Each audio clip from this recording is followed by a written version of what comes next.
नमस्कार। आज म एउटा कथाबाट सुरु गर्छु है त। एक दिन एउटा छेपारो आत्महत्या गर्न जंगलतर्फ जाँदै गर्दा बाटोमा भ्यागुताले भेटेर सोधेछ, कता जान लागेको? छेपारोले भनेछ, मसँग भएको एउटै गुण, मैले मेरो रङ परिवर्तन गर्नु नै मेरो परिचय हो। तर आजकल आफ्नो रङ बदलिनुमा मान्छेले मलाई उछिनिसक्यो।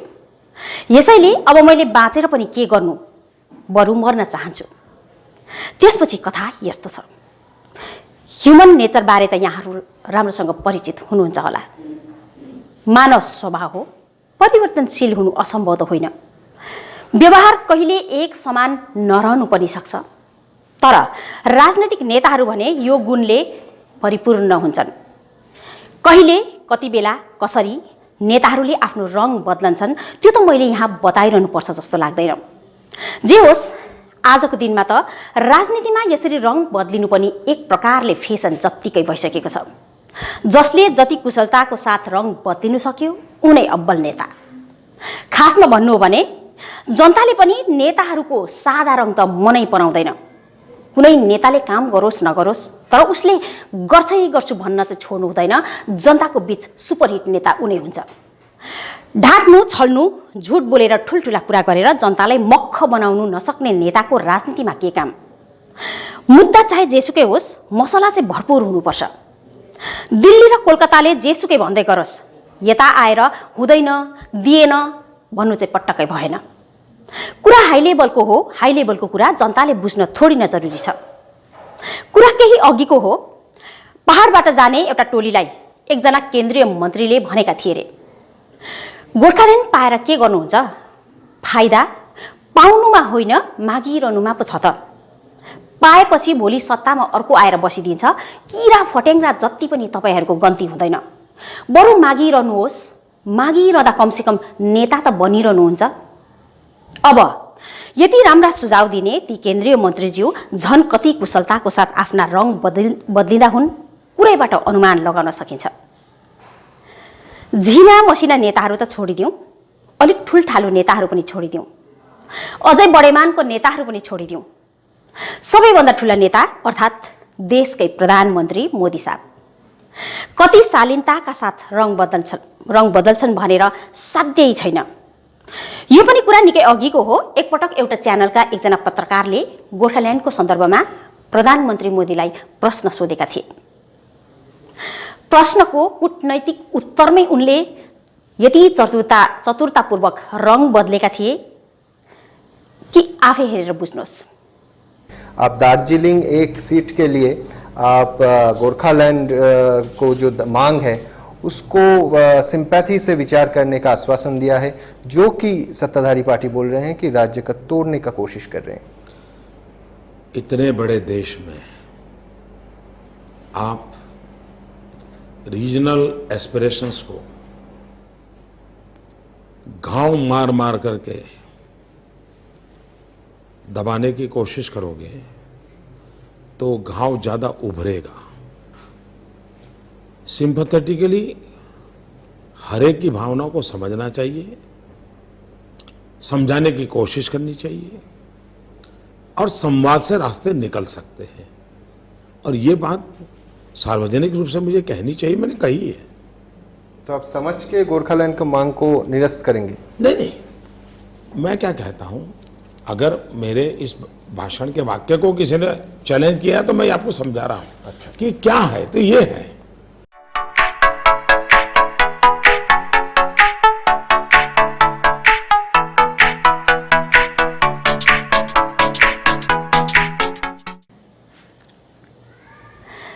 हाम्रो पूर्व सांसदज्यू एसएस आलुवालिया, जसले लोकसभा चुनाव 2014 अवधि पहाडका जनताका मन जित्न जनतालाई फुइयाको लड्डु खुवाउने झुट मुटको नाटक गर्न अनेक मेहनत गरेका थिए।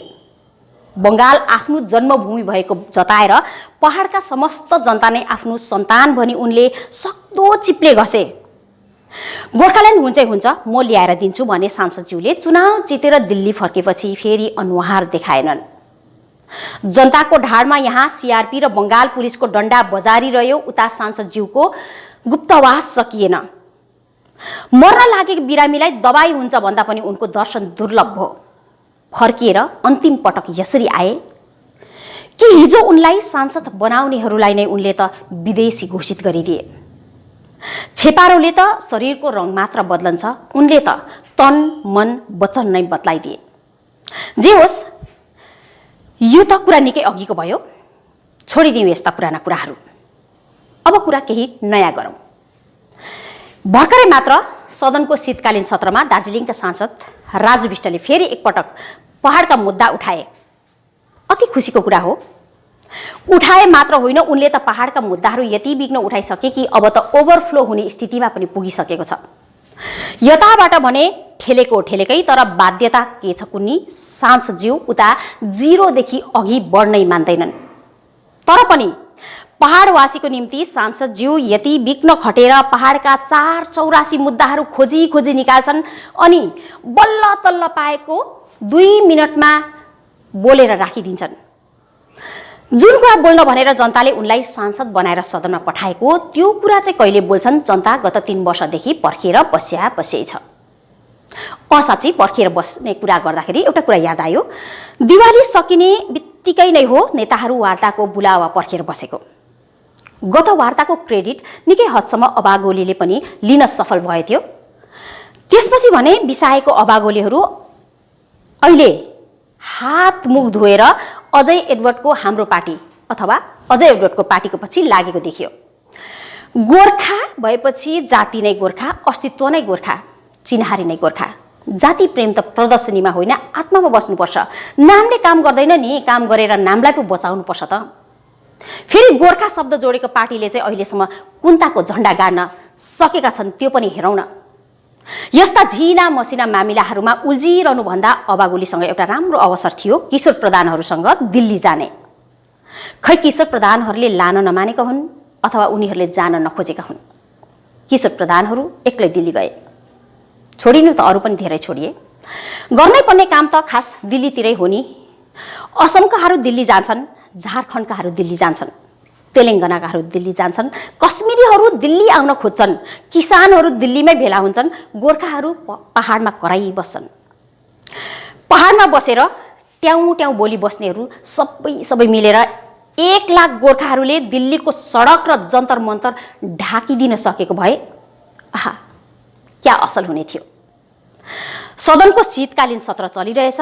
देशभरकै सांसदहरू दिल्लीमा भेला भएका छन्। हुन सक्थ्यो सदनमै पनि चर्चा उठ्थ्यो, नभए पनि देशभरमा सन्देश त अवश्य पनि पुर्याउन सकिने थियो। एउटा कुरा म कुरा गर्दै थिएँ वार्ताको। नेताहरू मुद्दाबाट भट्के जस्तै, माफ गर्नुहोला म पनि यहाँ अलिकति कुराबाट भट्किएछु।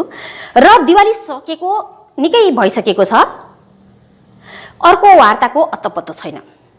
छिट्टो बोलाऊ भनेर गुरुमामु अध्यक्ष मन घिसिङले त गृहमन्त्रीलाई पत्रचार पनि गरेका छन्। अर्को वार्ता बोलाउँदैछन्, यो कुरा जनता आफैले जानेका होइनन्। ठीक दिवाली सक्ने साथ अर्को वार्ता बोलाउँछ भनेर उनीहरूले नै मच्ची भनेका हुन्। सरकार हो, सरकारको कार्यमा ढिलाइ हुनै सक्छ। गत महिनाको 12 तारिक अर्थात् 12 अक्टोबरको दिन दिल्लीमा सम्पन्न त्रिपक्षीय वार्तापछि नेताहरूले दिवाली सक्ने साथ अर्को वार्ता बोलाउने ठोकुवा गरे। वार्तामा के भयो के भएन त्यो उनीहरूले नै जान्दछन्। सरकार हो, आफ्नो मर्जीले काम गर्छन्। जे गर्न पनि सक्छन्, नगर्न पनि सक्छन्, भन्न पनि सक्छन्, नभन्न पनि सक्छन्। नियत सरकारको, मर्जी सरकारको, समय सरकारको। तर वार्ता पश्चात सरकारका मान्छेहरूले यताका नेताहरूलाई कस्तो घुट्टी पिलाएको नि, नेताहरू मुर्झाएको अनुहार लिएर उत्साहित हुने नाटक गर्दै अति उत्साहित भइबटाएर सरकारलाई गोर्खाल्यान्डकै निम्ति मनाएर फर्केको जत्तिकै आत्मविश्वासी देखिए। वचन त 2009 मा पनि दिएका थिए, 2014 मा पनि दिएका थिए अनि 2019 मा पनि दिएका थिए। तर कुनै वचन अहिलेसम्म यथार्थमा परिणत भएको छैन। बाइ द वे, वचनकै कुरा गर्नुपर्दा प्रधानमन्त्री मोदीज्यूको यो भनाइले कहिलेकाहीँ त निन्द्राबाट पनि बिउजाइदिन्छ। समयमा झलझले याद आउँछ, तर सधैँ कानमा भने गुन्जिरहन्छ। बहुत सालों से उनके गोरखा कम्युनिटी की 11 बिरादरी उनको शेड्यूल्ड ट्राइब में, एसटी में जगह देने के लिए वादे सबने किए, लेकिन काम किसी ने नहीं किया। आज मैं गर्व से कह सकता हूं मेरे भाइयों बहनों, बुजेल, गुरांग, मंगर, नेवार, जोगी, खास, राई, सुनवार, थामी, पाखा, धीमाल, इन सबको एसटी में लाने के लिए दिल्ली में आपने जिसको बिठाया है उसने काम शुरू करवा दिया। भाइयों, सदनमा शीतकालीन सत्र चलिरहेछ। सांसद महोदयले समय पाइहाल्नु भए यसो जिरो आवरमा भए पनि सम्झाउने बिर्साउने माननीय प्रधानमन्त्रीज्यूको यो भनाइलाई उठाइदिनु भए जनता धन्य हुनेछ। धन्यवाद।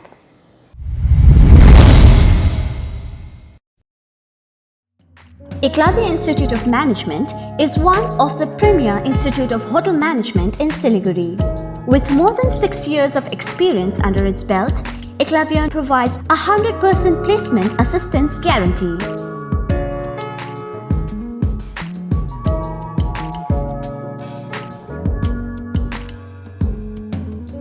We offer 1.5 years diploma in travel, tourism and hospitality management, as well as a 6 months diploma in food production, food and beverage services, front office and housekeeping.